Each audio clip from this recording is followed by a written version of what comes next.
Hello दोस्तों, प्रतिमा GS academy पे आप सभी का स्वागत है। दोस्तों, आधुनिक भारत के इतिहास में आज हम कुछ विद्रोह जैसे किसान विद्रोह, जनजातीय विद्रोह या आंदोलन उस पर चर्चा करेंगे। आप लोग लाइक करें, शेयर करें और जिन दोस्तों ने अभी तक हमारे चैनल को सब्सक्राइब नहीं किया सब्सक्राइब कर लें। शुरू करते हैं। सन्यासी विद्रोह। सन्यासी विद्रोह 1770 में बंगाल में अकाल पड़ा था। बंगाल में अकाल पड़ा था और इसके पहले 1763 में मठाधीशों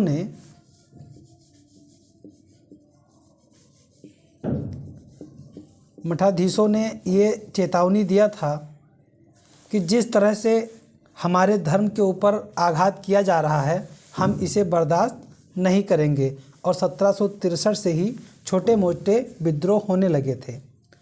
लेकिन जब 1770 में बंगाल में अकाल पड़ा और अकाल पड़ने के बाद भी वहाँ पे राजस्व वसूला जाता रहा, राजस्व की वसूली जारी रही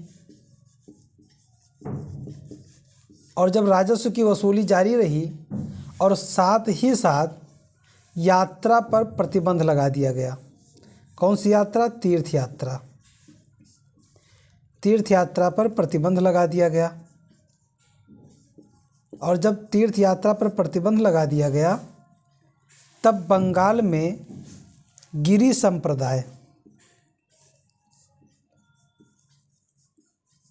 संप्रदाय ये सन्यासी संप्रदाय था। इन संप्रदाय के जो मठाधीश थे इन्होंने विद्रोह कर दिया। जब इन्होंने विद्रोह कर दिया तब इसके समर्थन में मुस्लिम भी आ गए। इसके समर्थन में मुस्लिम आ गए और इस आंदोलन को हिंदू मुस्लिम एकता के रूप में देखा जाता है। हिंदू मुस्लिम एकता के तौर पे देखा जाता है और ये प्रथम विद्रोह था। अंग्रेज़ों के समय का ये पहला ऐसा विद्रोह था जो 1763 से लेकर के 1800 तक चलता रहा, लेकिन 1770 में यह विद्रोह किया गया था। ध्यान रहे 1757 में प्लासी का युद्ध हुआ था और 1765 में इलाहाबाद की संधि हुई थी। 1764 में बक्सर का युद्ध हुआ था। यानी अभी बंगाल का पूरा कार्यभार अंग्रेज़ों के हाथ में आए हुए महज 4 से 5 वर्ष हुए थे, जिससे कि 1757 में प्लासी हुआ था, 1764 में बक्सर हुआ था, 1765 में इलाहाबाद की संधि हुई थी और इस संधि के पश्चात बंगाल में इनका आधिपत्य हुआ था। यानी 1765 से 1770 के बीच में मात्र 5 वर्ष का समय है और 5 वर्ष के समय में एक सबसे भयंकर और बड़ा विद्रोह सन्यासी विद्रोह होता है। यानी कि अंग्रेज़ों के विरुद्ध पहला विद्रोह जब पूछा जाता है तब ये सन्यासी विद्रोह ही है जो पहला विद्रोह था। यानी 1770 में कारण इसका था अकाल के समय। देखिए, सन्यासी विद्रोह 1763 से लेकर के 1800 के मध्य माना जाता है, लेकिन मेन 1770 है। 1770 में एक डेट जब देखा जाए तो 1770 होगा, क्योंकि बंगाल के बाद बंगाल में 1770 में अकाल के समय भी भू राजस्व वसूलने और तीर्थयात्रा पर प्रतिबंध लगाए जाना इसका प्रमुख कारण था। प्रमुख कारण में आप देखेंगे कि बंगाल में अकाल के समय भी भू राजस्व वसूलने तथा तीर्थयात्रा पर प्रतिबंध लगाए जाना ये प्रमुख कारण था। मुख्य रूप से सन्यासियों में गिरि संप्रदाय ने इसका नेतृत्व किया था और पहले ऐसे सन्यासी विद्रोह का आधार तैयार हुआ। इसमें मठाधीशों और बेदखल जमींदारों। बेदखल जमींदारों, बेदखल जमींदार कौन थे? जो समय पर राजस्व वसूल करके नहीं दे सकते थे, उनसे जमींदारी जब्त कर ली गई थी। और ये वही बेदखल जमींदार थे जो सन्यासियों से, मठाधीशों से मिल करके सन्यासी विद्रोह में योगदान दिए थे। बंगाल में डोगरा व मेमन सिंह नामक एक स्थान है, वहाँ पर इन्होंने सरकार भी बनाई थी। कौन बनाया था? सन्यासियों ने सरकार बनाई थी। और इस सन्यासी विद्रोह का जो सूचीबद्ध है ये आनंद मठ में है। बंकिम चंद्र चट्टोपाध्याय ने इसका उल्लेख अपने पुस्तक आनंद मठ में किया है। सन्यासी विद्रोह हिंदू मुस्लिम एकता का प्रतीक माना जाता है और यह अंग्रेज़ों के खिलाफ पहला ऐसा विद्रोह था जिसमें हिंदू मुस्लिम एकता भी दिखती है और पहला एक संगठित और सशस्त्र विद्रोह के रूप में सन्यासियों का विद्रोह माना जाता है। अब इसमें सशस्त्र शब्द आया तो ऐसा क्या था इनके पास में कि जो विद्रोह लेकर के शस्त्र उतरे थे? तो जो गिरी संप्रदाय थे इनके पास त्रिशूल था। त्रिशूल था इनके पास में। और उसके बाद पहले तो ये त्रिशूल और फरसा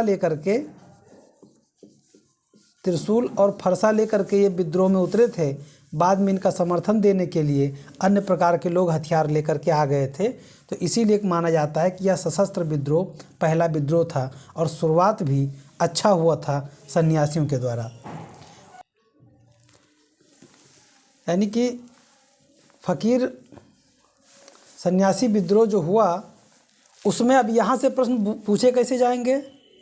यहाँ पे ये प्रश्न पूछा गया है कि इसका उल्लेख कहाँ पे मिलता है। तो सन्यासी विद्रोह का उल्लेख कहाँ पे मिलता है? इसे पूछा गया आनंद मठ में मिलता है। आनंद मठ, ये आनंद मठ जो है इसी में सन्यासी विद्रोह का उल्लेख किया गया है। ये प्रश्न पूछा जा चुका है। अभी तक ये प्रश्न नहीं पूछा गया है कि सन्यासी विद्रोह में कहाँ पे सरकार बनाया गया था। तो बंगाल में डोगरा और मेमन सिंह नामक स्थान पर सरकार बनाया गया था और इसका नेतृत्वकर्ता मठवासीय थे और बेदखल जमींदार थे। ध्यान रहे, सन्यासी विद्रोह में गिरी संप्रदाय का योगदान था लेकिन नेतृत्वकर्ता मठवासी और बेदखल जमींदार थे। फकीर विद्रोह, अब सन्यासी विद्रोह के तुरंत बाद फकीर विद्रोह क्यों है? ये फकीर विद्रोह वही है जो सन्यासियों का समर्थन किए थे। सन्यासियों का समर्थन किए थे मजनू शाह और चिराग अली।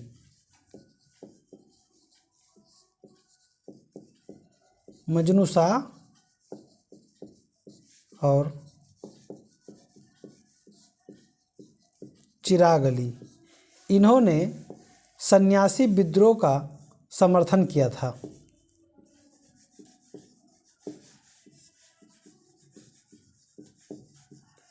विद्रोह का सहयोग किया था और बाद में भवानी पाठक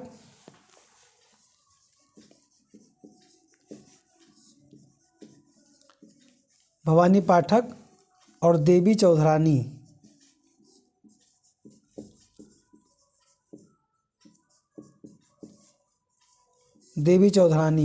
ये दो हिंदू नेताओं में से कुछ लोग थे जिसमें से भवानी पाठक और देवी चौधरानी थीं। जब मजनू शाह और चिराग अली ने सन्यासी विद्रोह का समर्थन किया तब भवानी पाठक और देवी चौधरानी जैसे हिंदू नेताओं ने फकीर आंदोलन का भी समर्थन किया। फकीर आंदोलन का समर्थन किया और इसका फकीर आंदोलन के नेतृत्वकर्ता मजनू शाह और चिराग अली थे। ये 1776-77 में यह आंदोलन चलाया गया था और इसमें भी ये वही लोग हैं जो हिंदू मुस्लिम एकता के प्रतीक के रूप में शुरुआती दौर में सन्यासी विद्रोह में सहयोग किए थे और बाद में फकीर आंदोलन चलाया गया। मजनू शाह और चिराग अली ने बंगाल में 1776-77 में फकीर आंदोलन चलाया था। इसका कारण था अत्यधिक लगान वसूली करना अत्यधिक लगान वसूली के लिए जो जमींदार या अन्य जो लोग थे, जो जिम्मेदार थे, आंदोलन चलाया गया था। भवानी पाठक और देवी चौधरानी जैसे हिंदू नेताओं ने इनका सहयोग किया था। मजनू शाह को अंग्रेज सेनानायक जेम्स रेनल ने पराजित किया था। मजनू शाह से युद्ध जब हुआ तब फिर जेम्स रेनल करके एक अधिकारी थे, सेना अधिकारी अंग्रेज़ों के, इन्होंने मजनू शाह को पराजित किया था और पराजित करने के बाद में फ़कीर आंदोलन को दबा दिया था। लेकिन सन्यासी विद्रोह को बहुत ज़्यादा बल का प्रयोग करने के बाद ही 1800 में दबाया जा सका। एक लंबे संघर्ष के बाद पागलपंथी विद्रोह। पागलपंथी विद्रोह बंगाल में शुरू किया गया था और टीपू मीर ये करमशाह के पुत्र थे। करमशाह के पुत्र थे और करमशाह ने ही इस विद्रोह को चलाया था।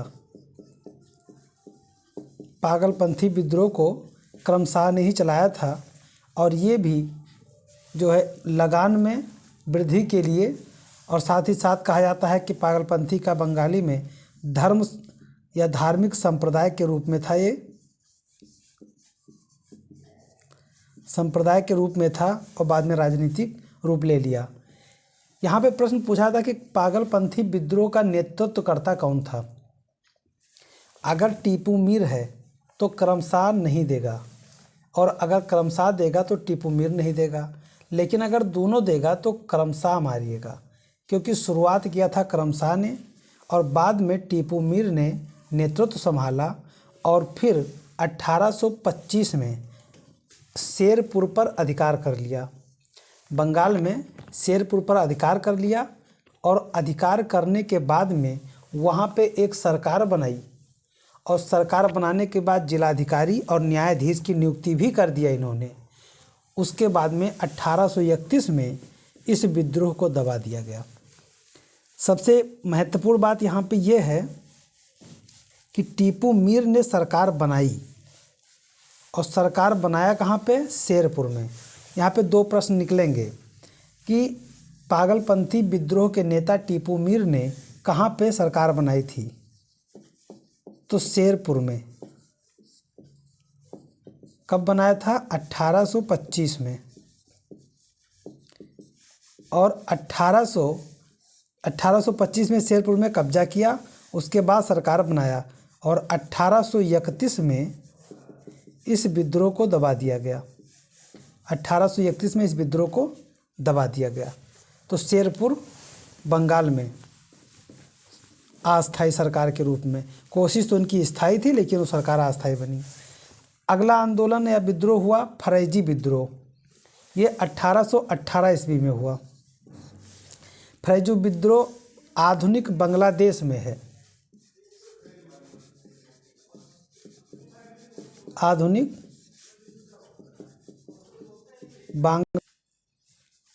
बांग्लादेश में, आधुनिक बांग्लादेश में पड़ता है।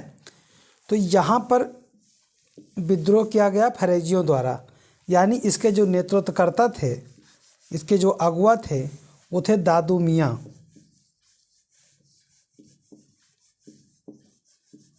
दादू मियाँ थे, इनका नाम था मोहम्मद मोहसिन। मोहम्मद मोहसिन। मोहम्मद मोहसिन ने फरेजी आंदोलन का नेतृत्व किया था और इन्होंने जमींदारों द्वारा किसानों के शोषण के विरुद्ध आंदोलन को छेड़ा था। बाद में बहावी आंदोलन में विलय कर दिए। देखिए यहाँ पे होना क्या है कि एक तरफ विद्रोह का नाम दे देंगे, दूसरी तरफ नेता का नाम दे देंगे और मिलाने के लिए एग्जाम में आ जाएगा। तो यहाँ पे ध्यान रहे कि फरेजी आंदोलन के नेतृत्वकर्ता दादू मियाँ थे और दादू मियाँ ने जमींदारों के खिलाफ विद्रोह किया था, क्योंकि ये किसानों का शोषण करते थे और शोषण करने के साथ साथ में थोड़ा बहुत अन्याय भी करते थे और इसलिए इन्होंने विद्रोह किया था। अगला आंदोलन है बहावी आंदोलन। बहावी आंदोलन एक लंबा आंदोलन चला 1820 से 1870 तक। 1870 यानी एक लंबा अंतराल था, 50 साल का बहावी आंदोलन चलाया गया और इसे चलाया था सैयद अहमद ने।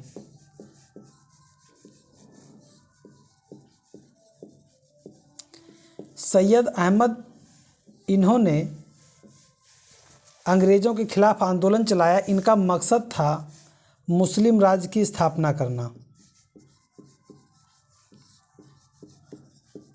मुस्लिम राज्य की स्थापना करना चाहते थे और मुस्लिम राज्य स्थापित करने का इनका लक्ष्य था। और इसी के सिलसिले में इन्होंने पेशावर में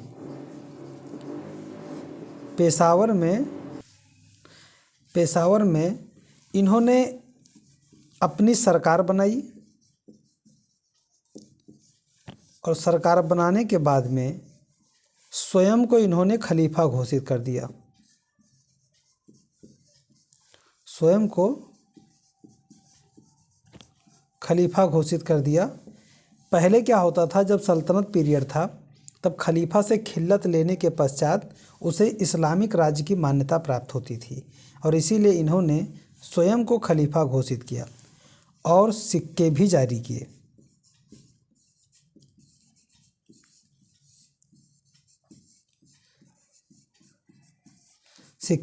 किए। तो यहाँ पे प्रश्न ये पूछा जाएगा कि बहावी आंदोलन की शुरुआत किसने किया था? तो सैयद अहमद खां ने शुरुआत किया था, सैयद अहमद।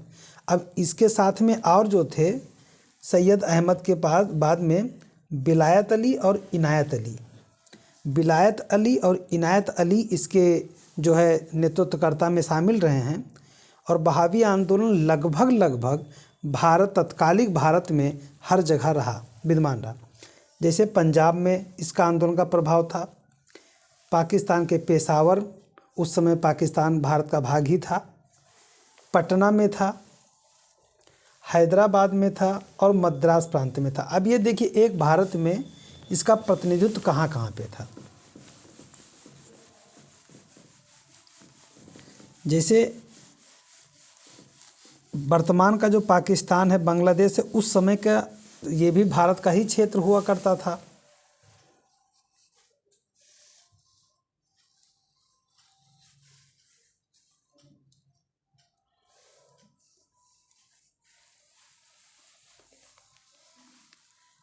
अब ये भारत जो है यहाँ से लगाकर पेशावर पंजाब, पंजाब से फिर धीरे धीरे हैदराबाद, मद्रास, पटना, यानी लगभग आप कह सकते हैं इसका जो क्षेत्र है वो भारत के लगभग 50% से ज़्यादा क्षेत्रों में बहावी आंदोलन का प्रभाव था। और सैयद अहमद महोदय ये बहावी आंदोलन के नेतृत्वकर्ता थे और इन्होंने मुस्लिम राज्य की स्थापना का उद्देश्य लेकर के बहावी आंदोलन को शुरू किया था। और बहावी आंदोलन को जब इन्होंने शुरू किया तो धीरे धीरे ये जन समर्थन मिलता चला गया और बाद में विलायत अली और इनायत अली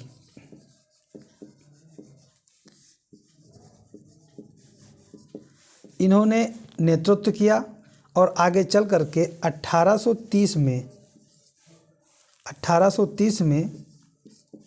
सैयद अहमद ने पेशावर में, जैसा कि मैंने पहले बताया, सिक्के चलाए और ख़ुद को खलीफा घोषित किया।